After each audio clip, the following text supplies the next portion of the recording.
Dear students, good morning. Dear students, हम class 9th में हिंदी विषय में हिंदी व्याकरण में व्यवहारिक व्याकरण खंड खा में पाठ 2 प्रत्यय पढ़ रहे हैं। इसमें मैंने आपको पढ़ाया था कि प्रत्यय किसे कहते हैं। मैंने आपको प्रत्यय के विषय में बताया कि प्रत्यय वे शब्दांश होते हैं जो मूल शब्द के अंत में जुड़ करके उसके अर्थ को परिवर्तित कर देते हैं। प्रत्यय मुख्य रूप से 2 प्रकार के होते हैं। नंबर 1 कृत प्रत्यय और नंबर 2 तद्धित प्रत्यय। कृत प्रत्यय वे प्रत्यय कहलाते हैं जो धातुओं के अंत में लगते हैं। तद्धित प्रत्यय वे कहलाते हैं जो संज्ञा, सर्वनाम, विशेषण आदि के अंत में जुड़ करके उनके अर्थ को परिवर्तित कर देते हैं। मैं आपको प्रत्यय के भेद पढ़ा रहा था कि स्रोत के आधार पर प्रत्ययों के भेद। स्रोत के आधार पर मैंने आपको प्रत्ययों के 3 भेद पढ़ाए थे। नंबर 1 तत्सम प्रत्यय, नंबर 2 तद्भव प्रत्यय और नंबर 3 विदेशी प्रत्यय। मैंने आपको प्रकार्य की दृष्टि के आधार पर प्रत्ययों के भेद पढ़ाए थे कि प्रकार्य की दृष्टि के आधार पर प्रत्ययों के 6 भेद होते हैं। नंबर 1 लिंगबोधक प्रत्यय, नंबर 2 स्तरबोधक प्रत्यय, नंबर 3 व्यवसाय बोधक प्रत्यय, नंबर 4 विशेषण बनाने वाले प्रत्यय और नंबर 5 भाववाचक संज्ञा बनाने वाले प्रत्यय। अब मैं आपको प्रकार्य की दृष्टि के आधार पर प्रत्ययों के भेद विस्तार से समझाऊंगा कि लिंगबोधक प्रत्यय किसे कहते हैं।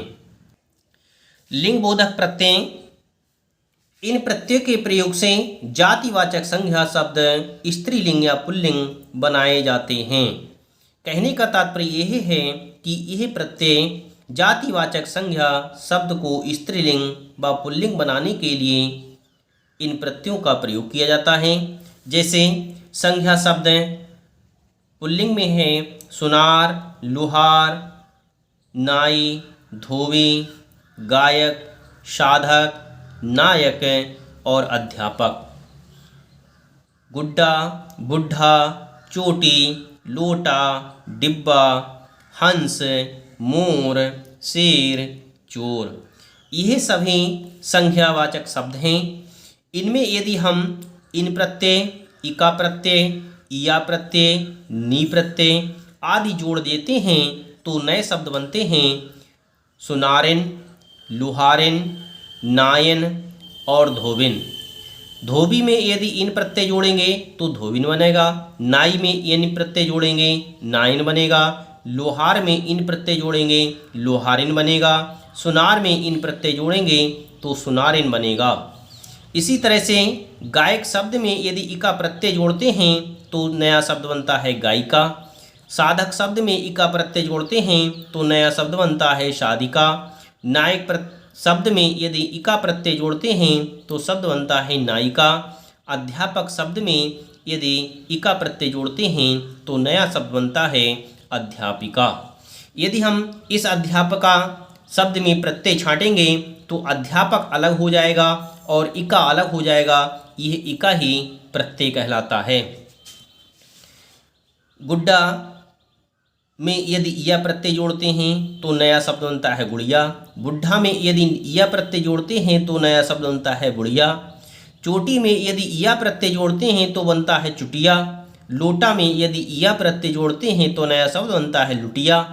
डिब्बा में यदि इया प्रत्यय जोड़ते हैं तो नया शब्द बनता है डिबिया।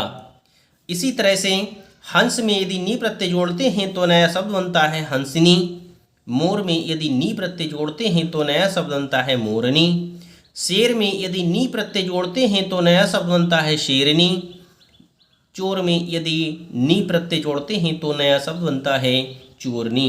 इस तरह से पुल्लिंग शब्दों से स्त्रीलिंग बनाने के लिए इन प्रत्ययों का प्रयोग किया जाता है।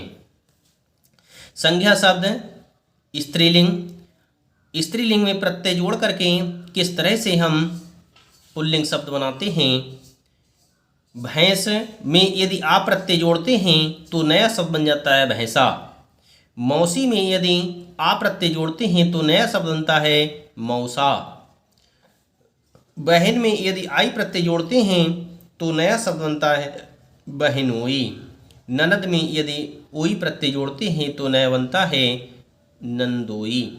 इस तरह से ये आई, आ, ओई प्रत्यय स्त्रीलिंग शब्दों से पुल्लिंग शब्द बनाने के लिए प्रयोग किए जा रहे हैं।